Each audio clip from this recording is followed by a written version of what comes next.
Hey, welcome to Lead Loud. My name is Richard Mulholland. I'm the founder and chief evangelist of Presentation Powerhouse Missing Link.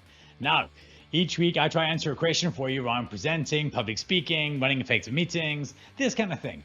And this week, I want to answer a question that actually two of my team, Danny and Dave, asked me to address. They're like, dude, we're putting our hair out. You got to do something about this. And I do understand that this is an epidemic issue. And the question is, how many people should I invite to my meeting? Because nobody wants to piss anybody off and nobody wants to be offended. So I'm going to attempt to answer that question right after this.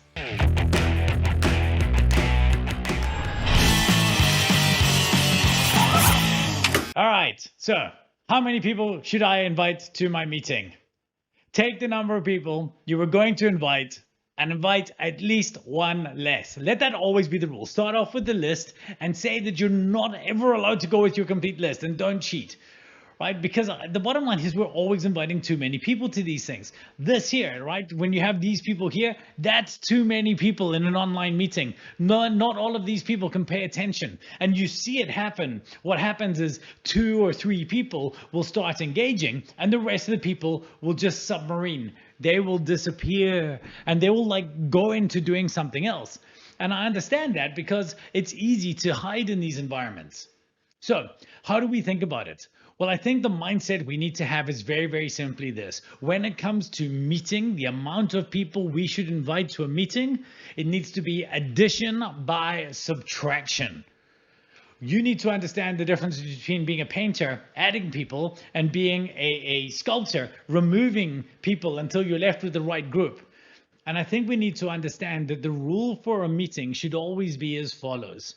You know you've got the right amount of people in a meeting, not when there is nobody left to add, but when there is nobody left to take away. The way that we achieve this is by asking ourselves, if this person was off sick, would this meeting still be able to work unhindered? And if the only reason you're inviting a person to a meeting is so that they will know what went on, amazing. Record your meeting. Nowadays, one of the biggest level ups of having online meetings is that we're able to record them all. I could record a meeting and I can put it in something like Notion, and anybody who needed to see what happened should join later. There should be no audience in meetings, only attendees. Right? Meetings should exist only for people who are willing to add by being there. So if the meeting could have happened just fine when they're off work, then they should not be invited to the meeting. So that's it. The right amount of people to invite to your meeting is one less than the person you thought. So next time you have this scheduled and you're having to choose that, work out who you're going to pick and who you're going to take away.